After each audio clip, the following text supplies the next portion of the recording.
Hey gang, welcome back to 3440. Today we're going to talk about measures of spread. So let's start out with a little bit of an example here. So let's compare two cities. So suppose you wanted to choose between San Francisco or St. Louis as a place you might consider living.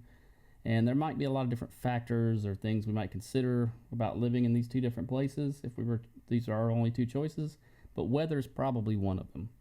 And so the table here given is representing the monthly temperatures over a full year in degrees Fahrenheit for each city. And so if you're considering weather, you might consider, like, if you like the cold, you maybe want to have some weather that ranges from cool weather to warm weather. And some people just like it to be a nice even temperature all the time. So San Francisco's data, when you make a dot plot out of it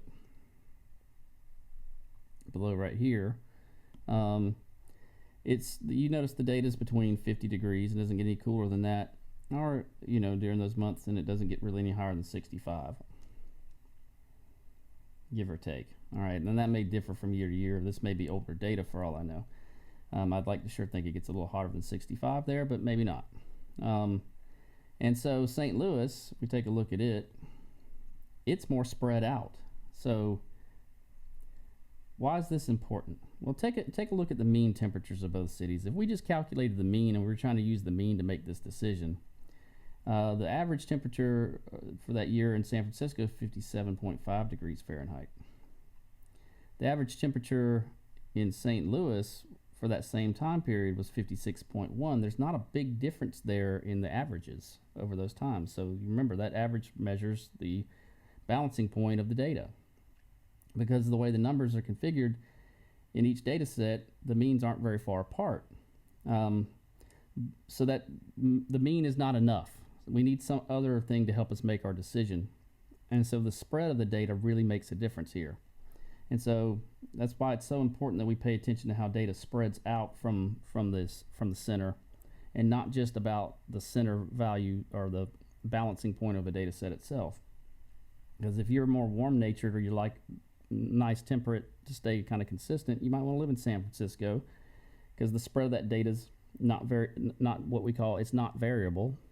It doesn't vary very much. And then St. Louis is more variable because it spans out a little bit further in its temperature range. All right. So the first type of measure of spread we're going to talk about specifically is actually called the range of the data set. All right, or a range of data. And this is a simple way to measure spread. The range of the data set is the difference between our largest value in the data set minus the smallest value. So it's always the range equals the max minus the min, if you want to think about it that way. And so for San Francisco in the previous example, if we do the max, which is 63, minus the min of 51, we get a spread of 12, or a range of 12. St. Louis, if we take 79 minus 30, we get a range of 49. So we can see there too, from just the simple calculation of the range, that it does, St. Louis is more variable just based off of those numbers.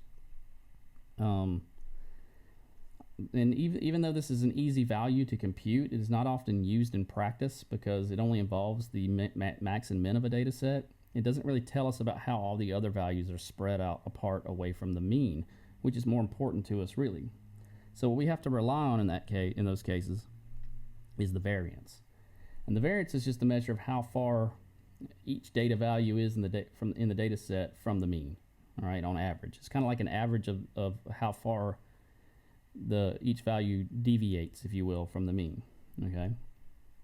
So the variance is computed slightly differently for populations and samples. This is unlike the average or the arithmetic mean we discussed. The difference here is kind of obvious. Now, the few differences you'll see here is the notation, obviously. Now, we call the population variance sigma squared versus the sample variance, which we call S squared. In the numerator of each one, we take each data value and we take it away from the mean. Now notice in the population one, we're using the population mean symbol. and in the sample we're using the sample mean, or x bar. So we find those differences, we square them, and then we add all those differences squared together, or what they call squared deviations. Xi minus mu squared is sometimes called the squared deviations. All right. And then the thing that really differs between these two, we're really doing the same thing, we're just using different values depending on whether we're doing the population mean versus the sample mean, although those are sometimes very closely related to one another. But they can be different, as we discussed last lecture. But the main difference is in the denominator. You've got the capital N in the population variance represents the entire, all the values in your population. So it's really truly an average of the deviations, square deviations. And then here we do N minus 1. We take the sample size and take away 1. Now a lot of people want to know, why do we do this? And that's important to know kind of why we do it, but it's you know, if you had to give a blanket statement, it'd be because the formula says so, right? But that's not enough. Often people want to know really why. So when we compute the sample variance, as you saw in the formula, we use the sample mean to compute the deviations, x bar, right? For the population variance, we use the mean mu, the population mean mu, to calculate those same deviation, the same kind of values, those deviations. But it turns out that when we use x bar, we tend to the deviations tend to be a bit smaller than the deviations using the mean mu. All right, and that kind of makes sense if you think about what we talked about before. Is x bar has a tendency to, when the data set's smaller, to either overestimate or underestimate the actual value of the population mean. It's never quite the same. So if we were to divide by n in the population formula, or in the sample variance formula, the value would tend to be a bit smaller as well. All right, so there's something going on there with that. There's some error, as we like to call it. All right, so when those values become a little bit smaller, we've got some error present.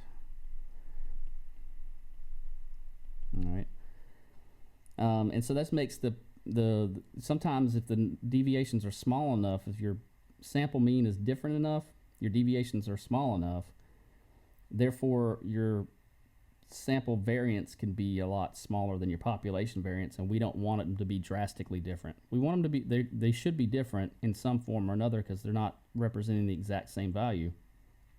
But they should be closer together, so we need a correction for that. And that's what n minus 1 does for us. And it can be shown mathematically that the appropriate correction is to divide the sum of the squared deviations by n minus 1 rather than n. But I don't want to get off into a tangent on that, because we could spend a whole lecture on this particular topic.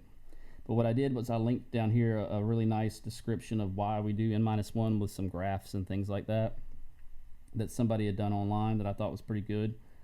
If you want to check out more why we divide by n minus 1, I'd recommend going there. If you do not care, that's kind of okay too. I understand, you got so many slots to fill in your brain with all the classes you're taking, so if you got time, check it out. It's worth checking into. So let's calculate a variance, a sample variance by hand. Okay, so we're going to do that here now. So I want to compute the sample variance of the numbers 2, 7, 12, 15, and 23. Okay. Note that this data represents the number of days that 5 people spend in the hospital. So this is the number of days spent in the hospital. A sample of 5.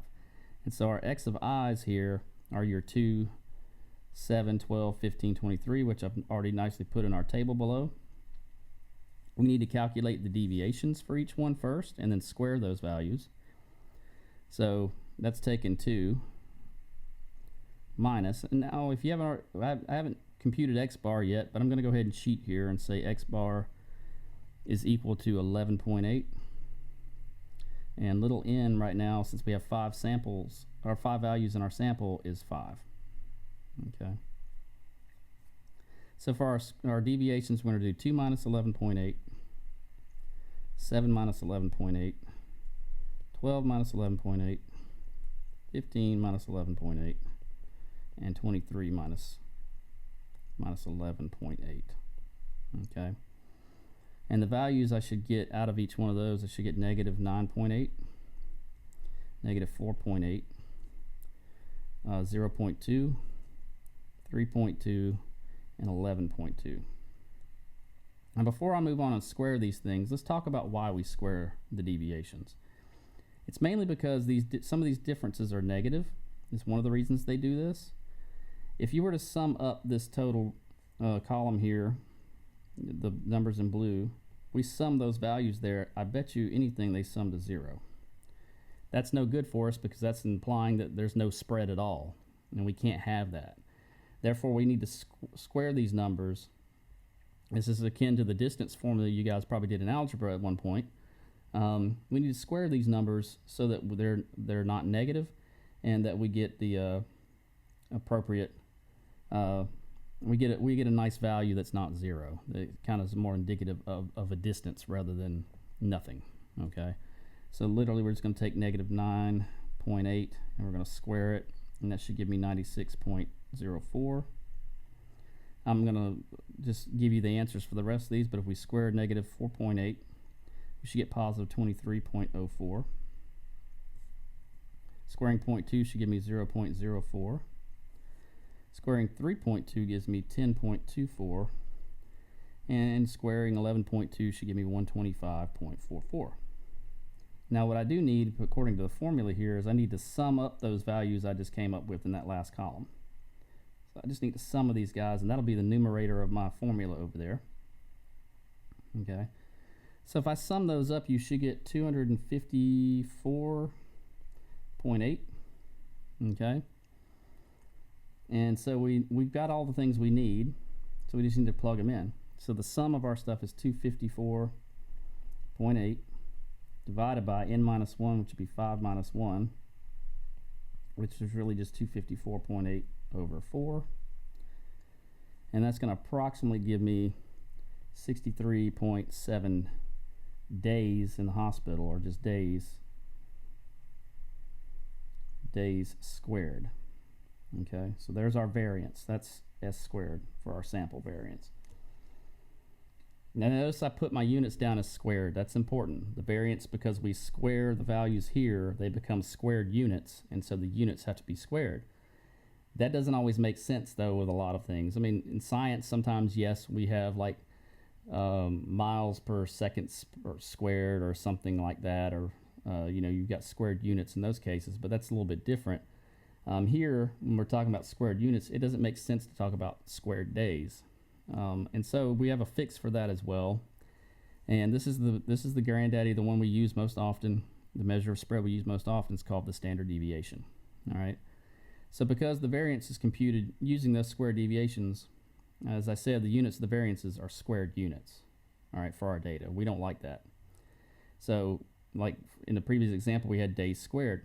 We prefer the variables of our measure of spread to match those of our mean. So if I go back real quick, the mean, when I said it was 11.8, that's 11.8 days. We'd rather our measure of spread match the same units values as the mean, so that when we use them later on for other purposes, it's easier to add and subtract and do those kind of things with them. So we can add those values to the mean or subtract them from the mean if we want. So to do that, we just need to take the square root of the variance to get our standard deviation. So again, the population one is just the variance, the square root of the variance for the population variance. All right, population variance. And the sample standard deviation is just taking the square root of s squared, which is the sample variance. Let's call it SAMP variance here. All right, so that's how we get those when we do them by hand. So in our previous example, we had 63.7 days squared was our variance, our sample variance. So to get the sample standard deviation, S is the square root of s squared. And remember, s squared was equal to 63.7 days squared. So we just take the square root of that number, and we've got our answer. And this is going to be approximately equal to, when you take the square root of that number, 7.98123 days. All right, and now that's an acceptable a measure of spread units that we want. Now, why did I round to 5 decimal places? Because I like accuracy. And if you're a math person at all, or doing analysis at all, you should like accuracy as well, because this value may get used to do things elsewhere. You can round them off shorter than this if it's like a final stage of a calculation, but in the earlier parts of a calculation, if you're going to use certain values, try to round them to 4 or 5 decimal places. It makes your final answers more accurate in the long run. So this is just a good habit to have. Okay. So I want to do real quick, show you on the calculator real quick how to do the same thing. We did this when we found the mean. It's the same process. So we're going to find the population and sample standard deviations, as well as the population and sample variances using our TI calculator. But we're going to just do it for the St. Louis data. So I'm going to quickly in my calculator toss in this second row of data here for St. Louis. I go stat into edit, and we're going to put those numbers in real quick. Let's see.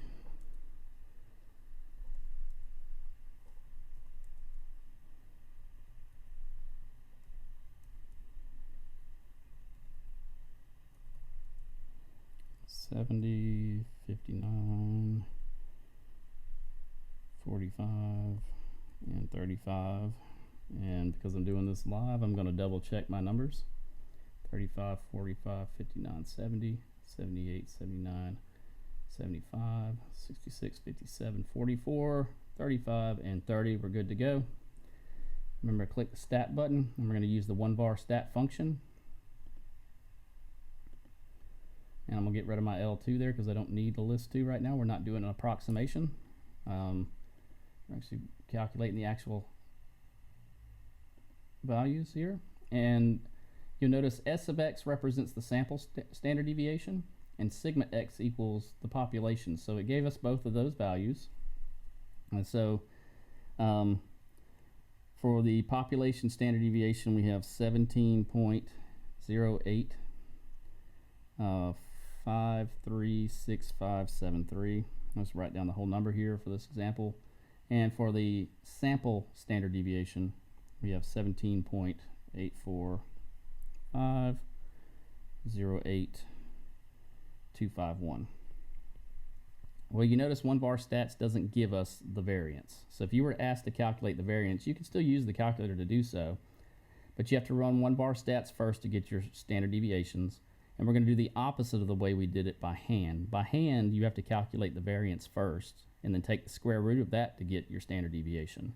When using the calculator, your calculator is going to calculate the standard deviation first. We need to now square those values to get the actual values of the variance. Well, it's easy to do in the calculator, because once you run 1var stats, in the slots for SX and sigma x for the sample and population, it will have stored those values in the calculator for us. So if you click the vars key right here and go down to statistics option 5, you'll see those symbols all listed there. So we can pick, let's take the standard deviation, the population standard deviation first, which is option 4. And if you check it out real quick, you can see it's the same value we have on our, that we wrote down on the slide. And if we just square that value, it'll give us our variance. So our variance for the population here, if we treated this as a population, would be 291.9097222. I would probably round that off, both of those off in a final answer for a question like this one. And to get the sample standard deviation, or sample variance, we do the same thing. So we go here and go to statistics option 5, SX is option 3, or sample standard deviation I already know that the value is in there, it's correct. We're going to square it, and it gives me 318.4469697. All right, so there are your answers there. Now, I probably wouldn't ask you for both of these. This is a sample of one year. It's not a population of temperatures in St. Louis for the long haul. It's just for 1 year, so it's really a sampling. So the correct answers here would probably be this.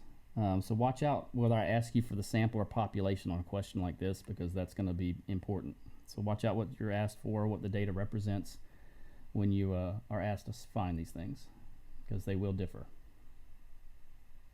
Okay. So back to the idea of resistant. Recall that a resistant statistic is one that's not a value that's not affected much by extreme values, whether they're large or small, in our data set. Since the variance is calculated using the sample or population mean, and the population mean is sample or population mean really is not a resistant, we therefore can state that the variance and the standard deviation by fold are not resistant as well. So anything you use the sample mean to calculate is also not resistant to those factors, those large and small data values. So the fact that the variance is not resistant instantly makes our standard deviation not resistant. And so, like I said, any calculation we use using a statistic or parameter that's not resistant will also make a calculation also affected by those large values. That's what I'm trying to say. Okay, so just something to note. All right. And here's that idea of approximate symmetry again, or the bell-shaped curve. So, you know, like we've been discussing we've discussed this probably a few times, and it won't be the last. But you know, some histograms have a single mode near the center of the data and are approximately symmetric. So we often refer to those as bell-shaped, or approximately bell-shaped, or just approximately symmetric. That's the term I prefer to use. It's approximately symmetric. Okay. But either one works. So why am I showing this? Well, this has to do with what we call the empirical rule.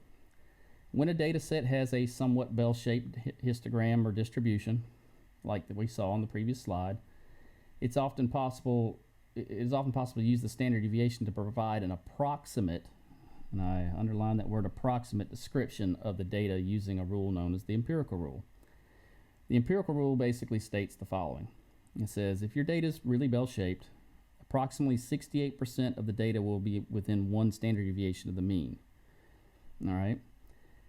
If your data set is approximately normal or approximately symmetric, 95% of your data should fall within 2 standard deviations of the mean, 2 standard deviation units from the mean. All right. If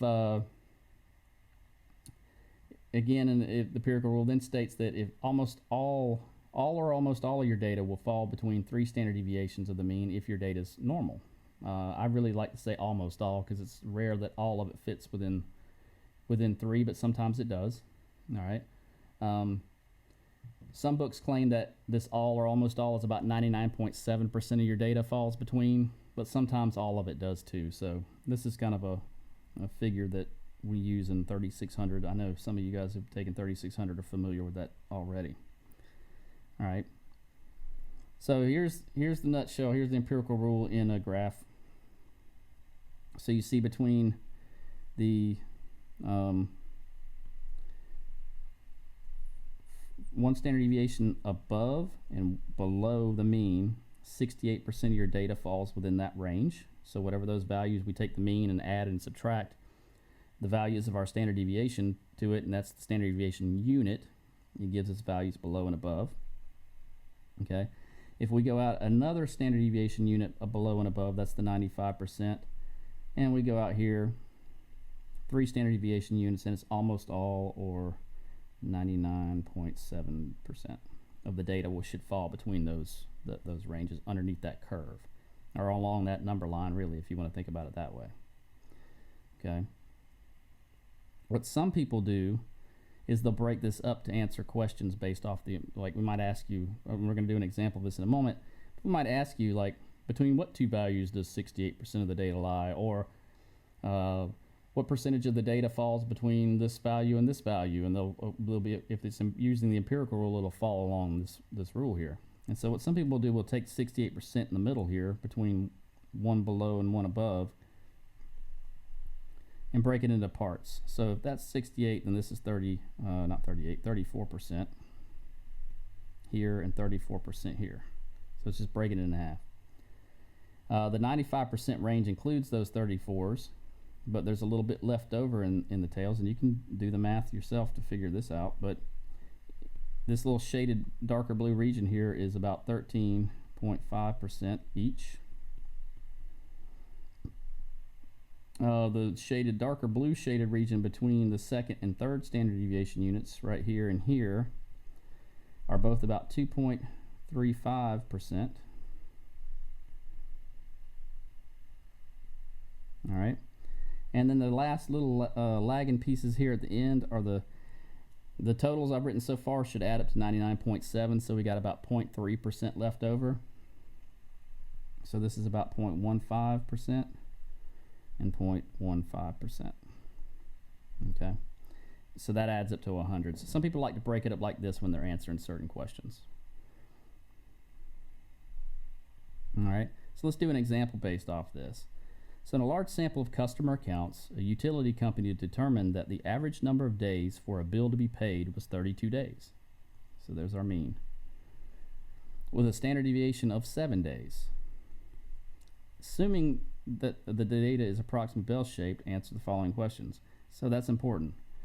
Approximately bell-shaped is set in there. That tells me use the empirical rule. Okay. So that being said, I like to jot out the little table on the previous slide and fill in the numbers. To answer these questions, you don't have to, but it's just a habit I have. And so take and just kind of sketch a bell-shaped curve here, put the mean dead center, and the mean in this case is 32. And you got 1, 2, 3 ticks above, 1, 2, 3 ticks below. Remember, the standard deviation is 7 days, so we're going to add 7 as we go each tick up. We'll be adding 7, so 32 plus 7 gives me 39. 39 plus 7 gives me 46, and 46 plus another 7 is 53, so that's 3 standard deviations above. Now 3 standard deviation below is taking 32 minus 7, which gives me 25. 25 minus 7 is 18, and then finally we get 11. So we've got this going on. Okay, and remember this is 34, 34, 13.5, 13.5, 2.5, 2.35,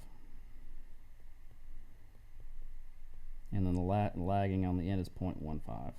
I'm just not putting the percents down, guys. All right, let's go at that sketched out. We should be able to answer all 4 of these questions using that little table or that little graph. So between what two values will approximately 68% of the number of days for a bill to be paid be? That's within, remember, 68% is 1 standard deviation above and 1 below according to the empirical rule. So those numbers relate to 1. This is the mean. So it's 1 standard deviation below, 1 above. So the values there will be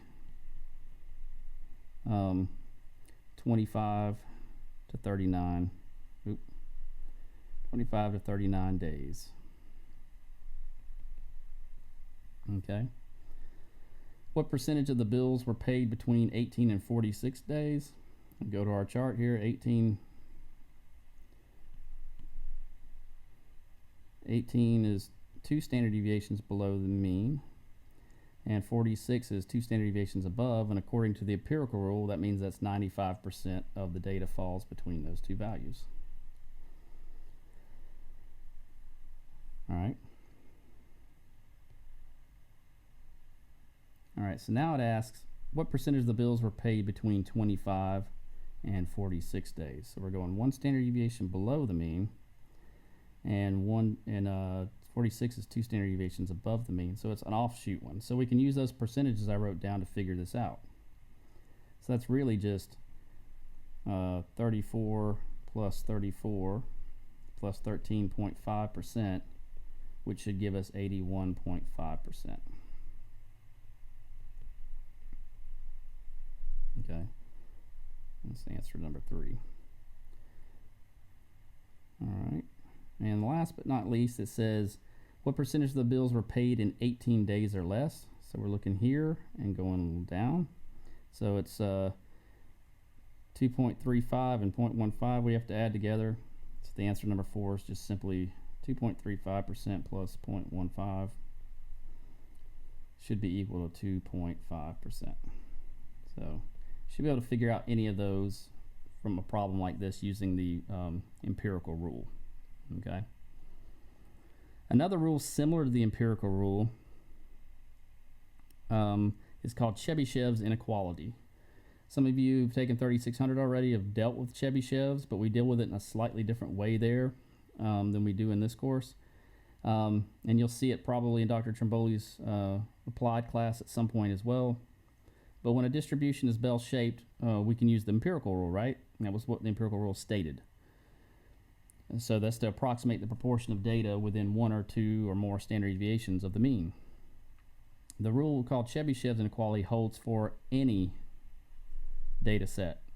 This includes skewed data sets. So this is a rule of thumb for any data set, whether it's normal or skewed or whatever. In any data set, the proportion of data that is within k standard deviations of the mean is at least 1 minus 1 over k squared. K represents the number of standard deviation units you are above or below the mean.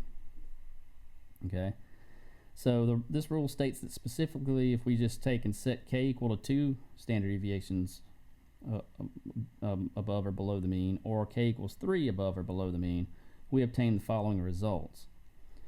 If it's k equals 2, at least 3/4 or 75% of the data are within 2 standard deviations of the mean. If k equals 3, at least 8/9 or 89% of the data are within 3 standard deviations of the mean. All right, so we don't get quite the same kind of spread as we did with the empirical rule. Those numbers I'm getting come from this formula right here. Take, for example, what if k equaled 1? What would happen here? Our formula would be 1 minus 1 over 1 squared, right?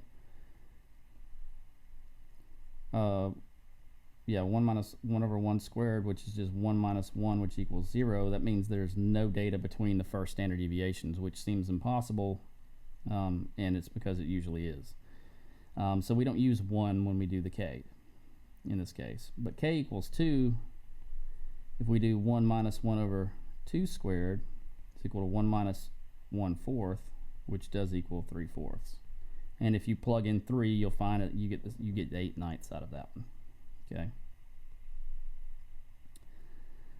Something I wanted to mention, Chebyshev's does work for all.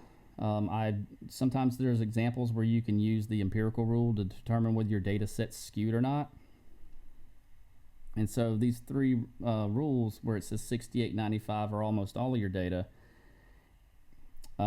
This kind of answers a question I did in ProbStat as well, or that you'll see in ProbStat as well.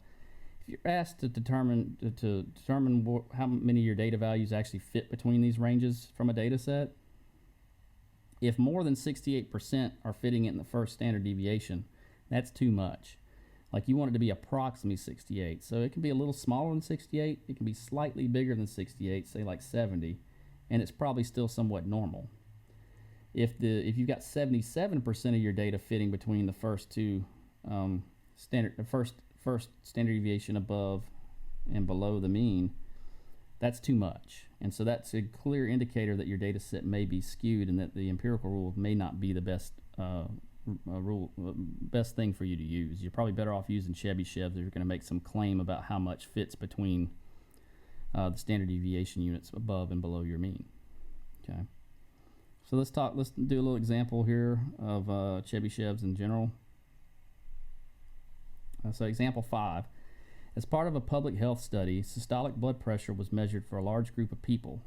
The mean was 120 and the standard deviation was 10. So the mean is 120. Standard deviation is 10. What information does Chebyshev's inequality provide about these data? Well, we know when k equals 2, we have 3/4 or 75% of the data is between two standard deviation units. I'm just going to call them SD units. And when k equals 3, we have 8/9 or 89%. I prefer the percentages here than the fractions myself. 3 standard deviation units from the mean, okay? And that's when k equals 3. So we know those two things. So if we just base our like we're kind of analysis here off of those two things, and we think about the mean being 120 and the standard deviation, so we're going to call mu 120, sigma equals 10. That's the information we know from Chebyshev's and from the problem itself. Then we can say with certainty that 75, well, let's say this first. So what are two standard deviations above and below the mean with the mean and standard deviation of that? So if we take and calculate that first, we got to do 120 minus 2 times the standard deviation unit, so that's mu minus 2 sigma. All right, and then we need to do mu plus 2 sigma. This would be 120 minus 2 times 10. We also need to do the 3 standard deviation units as well, so we got mu minus 3 sigma and mu plus 3 times sigma. We take 120 minus 3 times 10 and 120 plus 3 times 10. So what can we say here? 120 minus 2 times 10 should be 120 minus 20, so that's 100 here, and the upper side of that's going to be 120 plus 2 times 10, which is 20. 120 plus 20, so that's 140. And then mu minus this mu minus 3 times 10, or 120 minus 3 times 10 should give us 90 on the low side, and on the upper side 3 standard deviations above. It's 120 plus 30, so that should be 150. So we know that 75% of the data, we should actually name the data here if we're going to be proficient here. 75% of the blood pressures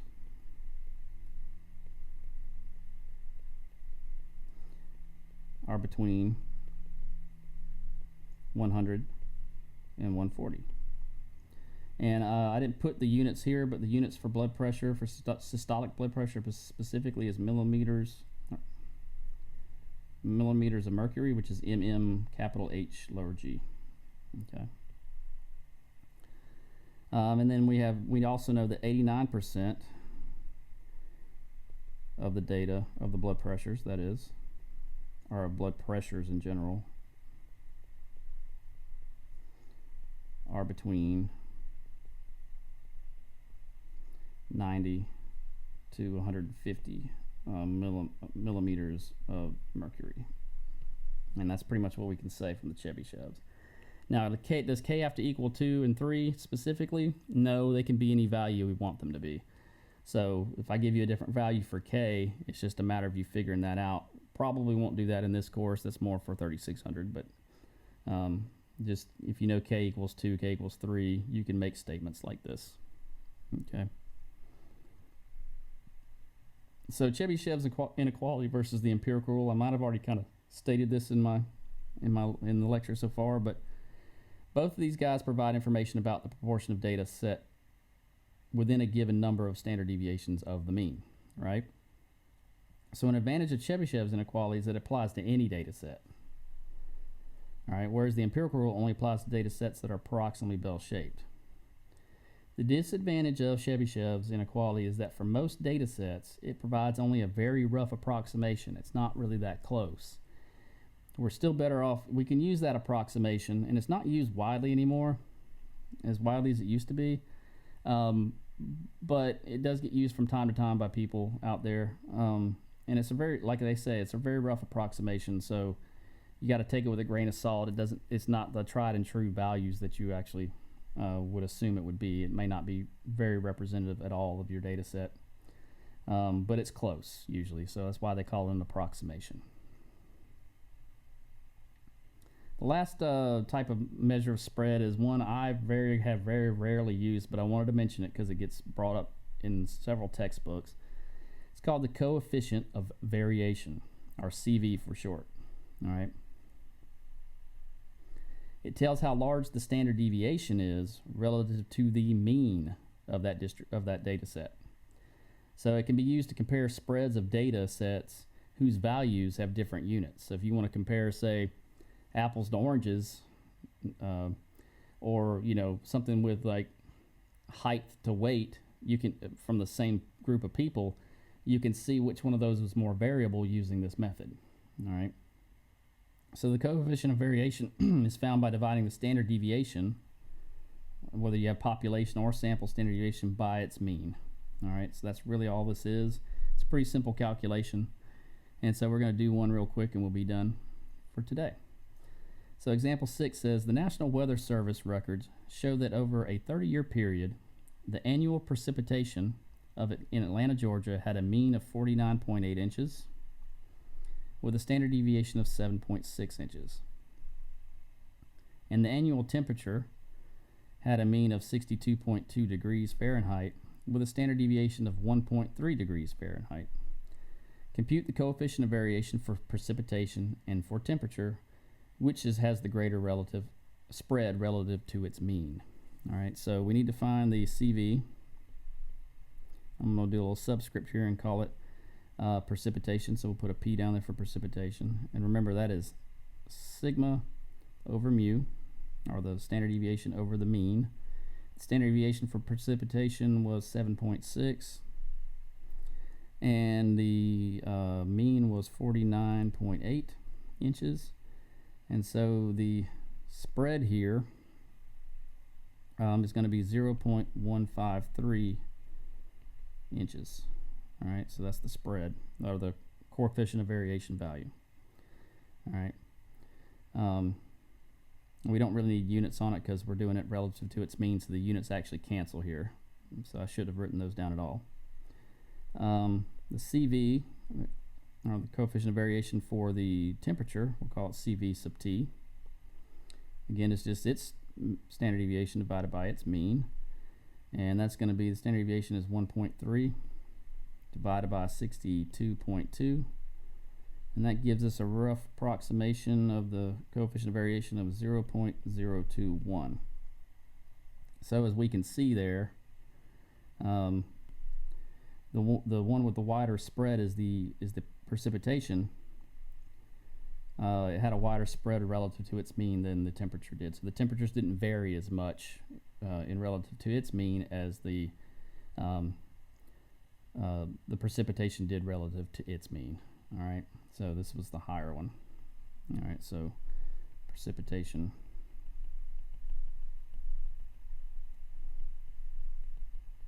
varies more relative